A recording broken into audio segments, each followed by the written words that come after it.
Good morning, class. So, I am your teacher, Abagon, for the subject of contemporary arts. So, now we're done in the contemporary arts, the definition itself. So, let's have first a review what is contemporary arts. So, the term contemporary art refers to art, namely painting, sculpture, photography, installation, performance, and video that produced today. So, contemporary art produced at the present period in time. So, contemporary art includes and develops from post-modern art, which itself a successor to modern art. In vernacular English, modern and contemporary art are synonyms, resulting in some conflation of the terms modern art and contemporary art by non-specialists. So there are 7 major art forms. So number 1 is the choreography. Number 2, musical instrument. Number 3, literary and music composition. Visual design. Theatrical performance. Architecture. And the last one is film. So now we're done with the contemporary arts and its definition. Let's go now to the Philippine contemporary arts from the regions.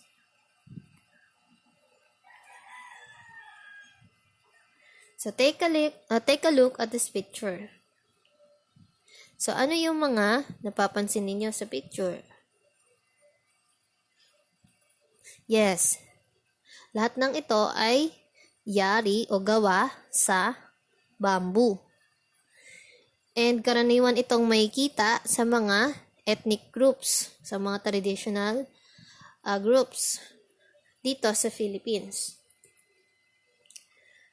So itong mga to ay makikita ninyo sa Cordillera. So these are the music instruments of Cordillera region.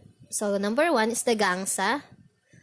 The next is the kalaling or tonggali, tonggatong, diwdiwas, sanggaypo, sulibaw, bungkaka, kulitong, and ulibaw.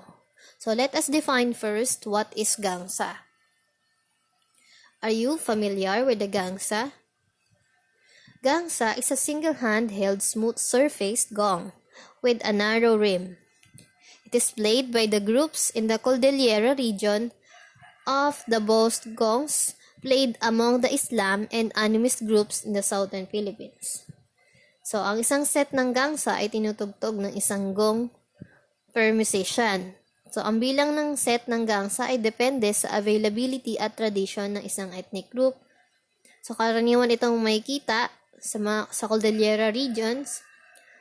Ito ay sa Kalinga, Ifugao, Bontoc, at iba pang mga ethnic groups. Sa Kalinga, ang gangsa ay tinutugtog sa dalawang way. So the first one is the Topaya style. Sa Topaya style, ito ay tinutugtog lamang ng nakaupo.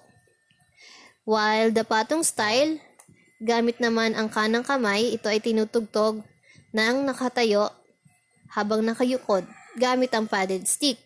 So, karaniwan natin itong nakikita kung nakapanood kayo ng mga ethnic groups na nagpa-perform ng kanilang ritual dance. Karaniwan ito nilang ginagawa or ginagamit. So, see the link below to watch the gangsa, how to use it. So, the next one is the kalaling or tonggali, or the nose flute. It is possible to play different harmonics through overblowing, even with a rather weak airflow from the nostril. So, why it is called tonggali or kalaling?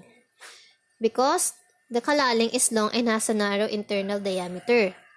So, itong nose flute ay kayang tumugtog ng notes in a range of 2.5 octaves. So, yung finger holes sa gilid ng bamboo tube can change the operating length, so giving various scales. Players plug the other nostril to increase the force of the breath through the flute. So as you can see, itong kalaling or tunggale ay tinutugtog lamang gamit ang ilong. So yes, merong instruments na kayang tugtugin gamit lamang ang ating ilong. Take note. Yan ha. So then the next one is the tunggatong. So what is tunggatong? Tunggatong is a bamboo percussion instrument used by the people of Kalinga to communicate with spirits during house blessings. So tunggatong, it is made of bamboo cut in various lengths. So when you hit against soft earth, a certain drone reverberates through the instrument's open mouth. So when an entire set of tunggatong is played in interlooping rhythm and prolonged with the tribal chanting, it could put the audience and the dancers in trance. So, kung gusto niyo mapanood kung paano nga ba tugtugin itong tunggatong, please visit the link below. So, the next one is a diu-diu-as. It's just simply a 5 or more different in size of slender bamboo that is tied together. So, ayan. So, please visit the link to see how it is played. The next one is the sanggepo. So it is a bamboo pipe that is closed on one end by node with the open and held against the lower lip of the player as he blows directly across the top. So the pipe can be played individually by one person or in ensembles of 3 or more. So ayan. Meron link dyan na pwede ninyong i-click and mapanood sa YouTube. The next is the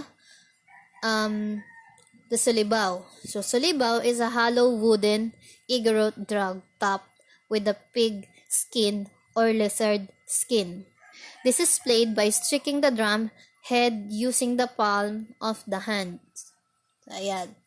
So, to see how to use it or how it plays, just visit the link. So the next one is the bungkaka, kulitong, and ulibaw. So bungkaka is a bamboo bowser of Kalinga.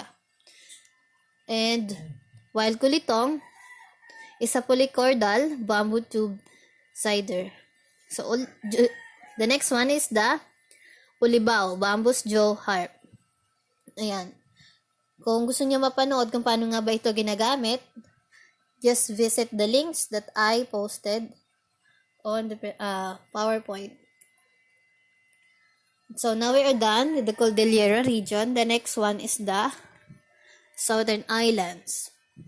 So number 1 sa Kulintang, Harana and Kundiman, Rondalia, Tinikling, Carinyosa, and OPM. So I guess you're all familiar with this music and music instruments. So number 1 is the kulintang. So kulintang refers to a rock gong chime instrument played in the southern islands of the Philippines, along with its varied accompanying ensembles. So karaniwan ninyong makikita rin yan sa mga Muslims and other ethnic groups. Ayan, Harana and Kundiman. Alam ko, karamihan sa inyo ay familiar dito sa Harana and Kundiman. So, the Harana and Kundiman are lyrical songs popular in the Malaysian islands dating back to the Spanish period. In the 1920s, Harana and Kundiman became more mainstream musical styles led by performers such as Atang de la Rama, Jovita Fuentes, Conching Rosal, Silvia Latorea, and Ruben Tagalog. So, itong mga musicians na ito, hindi na natin naabutan.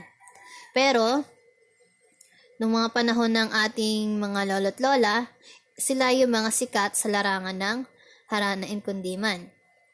So, what is the difference between Harana and Kundiman?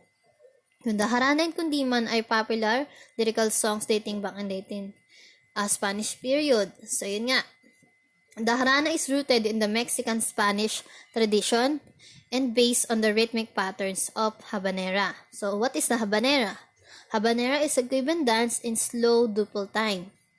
So while the kundiman has pre-colonial origins from the Tagalopon or Tagalog people to part of the country, its lyrics often play or depict on romantic theme, usually centered on the concepts of love, passion, and sadness. So ayan. Are we clear? So let's go to the next slide. The next one is the rondalia. The rondalia is performed on ensembles comprising mandolin instruments of various sizes called bandurria. Bandurria composed on the Iberian tradition. Other instruments including guitars is also performed, and it is original to Spain. So hindi pala ito talagang original na nanggaling sa Pilipinas, because of yun nga, sa panahon na ito na-impluwensyahan tayo ng mga ibang lahi, kaya marami din tayong na-adapt na tradition na galing sa kanila, at isa na nga itong rondalia. So the common rondalia consists of 4 bandurria or 14-string lute with a flat back. So lute or lute, octavina, a small guitar, 1 5 or 6-string gitara, and a 4-string bass guitar. So the rondalia is an ensemble of string instruments. So it is played with the plectrum or pick, and generally known as a plectrum instruments. And it is originated in medieval Spain, especially in the ancient crown of Aragon, Catalonia, Aragon, Murcia, and Valencia. So the tradition was taken to Spanish America and the Philippines. So the word rondalia is from the Spanish ronda, or meaning to say to serenade. The next is the tinikling. So ayan, hindi na bago sa atin kung ano ang tinikling. So the tinikling is a Philippine dance which involves 2 individual performers hitting bamboo poles, using them to beat, tap, and slide on the ground, in coordination with 1 or more dancers who steps over in between poles. So why it is called tinikling? Do you have any idea? Okay, wondering how this type of dance got its name? The tinikling is said to be named after the long-legged bird called the tikling in the Philippines. These bird belongs to a number of rail species, but the name typically refers to the slatey-breasted rail, or Galarius striatus, the buff-banded rail, and the barred rail, or Galarius torquatus. Yan yung mga scientific name nila. So someone who dances the tinikling imitates the movement of tickling bird, or hence tickling-like. So as the bird walks over the grass or dodges bamboo traps set by Filipino farmers on vast rice fields. So, ayan. So ngayon, alam na natin kung saan nga ba nanggaling or baka tinawag itong tinikling. Next, it's the cariñosa. So the cariñosa, or meaning loving or affectionate one. It is a Philippine national dance from the Maria Clara suite of the Philippine folk dances, where the fan and handkerchief plays an instrument role as it places the couple romance scenario. So the dance originated in the Panay Island in the Visayan Islands and was introduced by the Spaniards. So galing din ito sa mga Espanyol. So during their colonization of the Philippines, it is related to some of the Spanish dances like bolero and the Mexican dance, harabit na pasyo, or the Mexican hat dance. So ayan, maraming naiambag sa atin ang mga Spanish o mga Espanyol, diba? So the last part is the original Filipino music, na alam ko na kayo ay familiar dito. Meron ba dito mga mahilig sa OPM music or OPM? So dapat mahalin natin ang sariling atin. Diba? Hindi lang tayo tumangkilik sa ibang mga music, dapat mahalin din natin ang sariling musika. So, what is OPM? So, OPM is original Filipino music.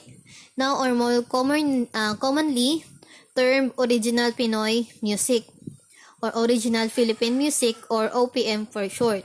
Originally referred only to the Philippine pop songs, particularly ballads such as those popular after the collapse of its predecessors, the Manila Sound, in the late 1970s until the present. So in the 1970s, popular OPM artists include Nora Honor, Pilita Corrales, and Eddie Peregrina, Victor Wood, and Asing, and among the others. So itong mga artist na ito, until now, naririnig pa rin natin yung mga musics nila, di ba? So tuwing linggo, pinapatugtog yan ng ating mga nanay, tatay, or ni lolo, tsaka ni lola. So kapanahunan kasi nila yan no? Hindi pa tayo buhay niyan. So ang mga madalas na pinapatugtog natin ngayon is yung mga kanta ng Ben and Ben, mga kanta ng, ano pa ba? Silent Sanctuary, ni Moira. So, next one is the,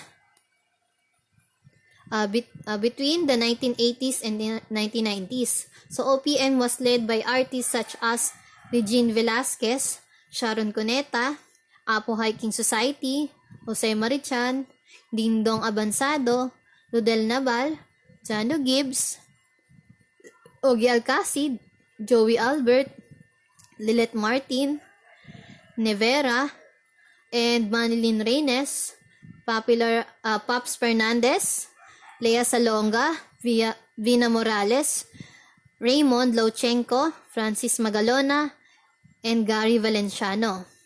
So, ayan. Ito yung mga artist na to. Ito mga naabutan ko na to So, siguro, yung iba sa inyo, familiar sa mga kanta nila.